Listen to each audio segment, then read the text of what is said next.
this morning's choice from my little countdown from number 31 to number 1 of best rock records of the year 2023. We're talking about number 25 already, and it's this one, which I must admit did take me a little bit by surprise, because I'd missed any announcements or any pre-release singles or anything like that. Alice Cooper, Road, came out in the summer, and as I say, it did take me by surprise. I've been listening to it pretty much on and off ever since. This is the 22nd solo record by Alice Cooper, but if you include the Alice Cooper Band, then we're talking about 29. Imagine having a catalogue like that. Not quite as big as Hawkwind's, but not many are. Now, after what was released in 2021 by Alice Cooper, the Detroit Diaries, I think it was called, when I first saw this, I was expecting something similar, a little bit sort of disappointing, quite frankly, because, Detroit Stories, that's what it was called. But I was pleasantly surprised, because this is a really good record. It really is. Particularly if you like guitar solos, because there are some brilliant guitar solos on this. So who's actually in the band?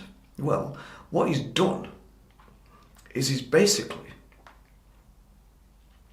tried his very best and succeeded in promoting his tour band on a record, because he has such faith in them, and they are great, because I've seen them.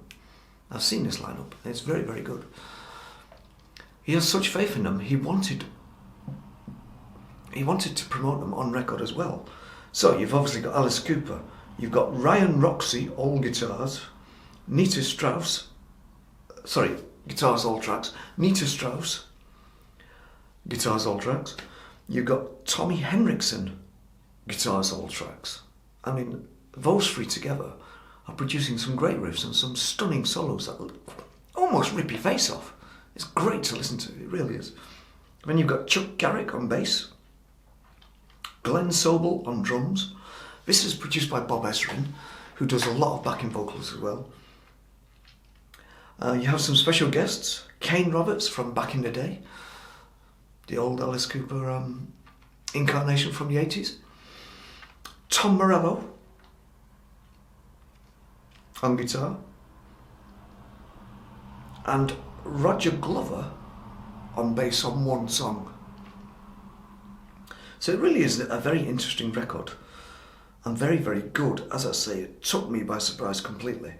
Starts off with a thing called I'm Alice, which sort of introduces the concept. The concept is basically life on the road. That is the concept of this record. It is a concept record.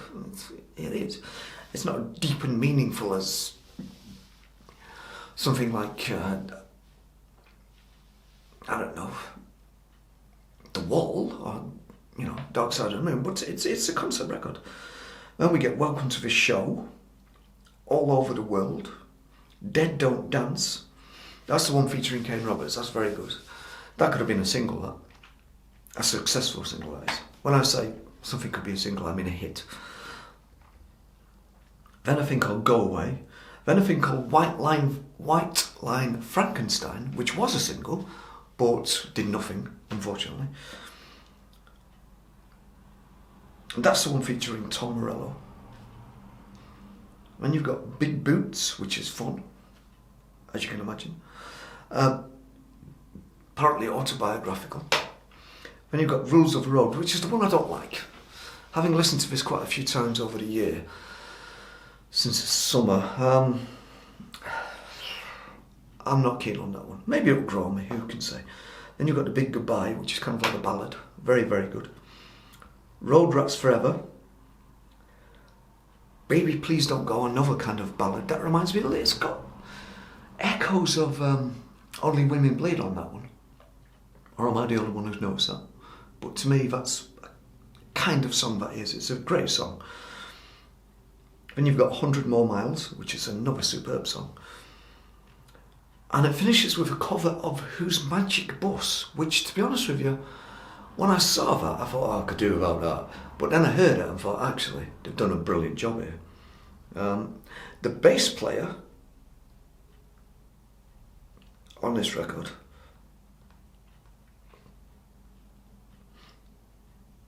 who is Glenn Sobel. Sorry, Chuck Garrick, not Glenn Sobel. He's a drummer. Chuck Garrick does the backing vocals on that final song, Magic Bus. And he does a great job. And there's a little bit of a drum solo as well, which is nice to hear. I love a drum solo. It's a great way to finish a record. So, as I say, pleasantly surprised by this.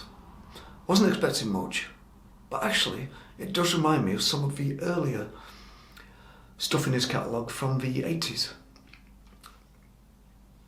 Early to mid-80s period, Alice Cooper. There's a lot of echoes of that period of Alice Cooper's output on this.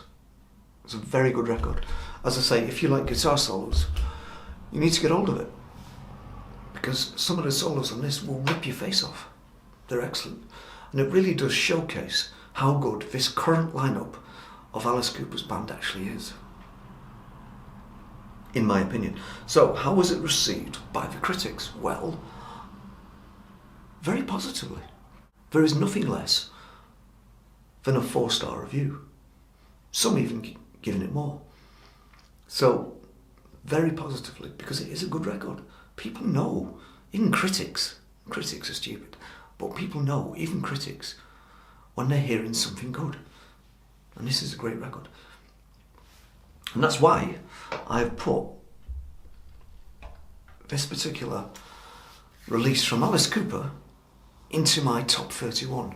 And that's why it comes in, for me, at number 25 on my countdown for the year 2023.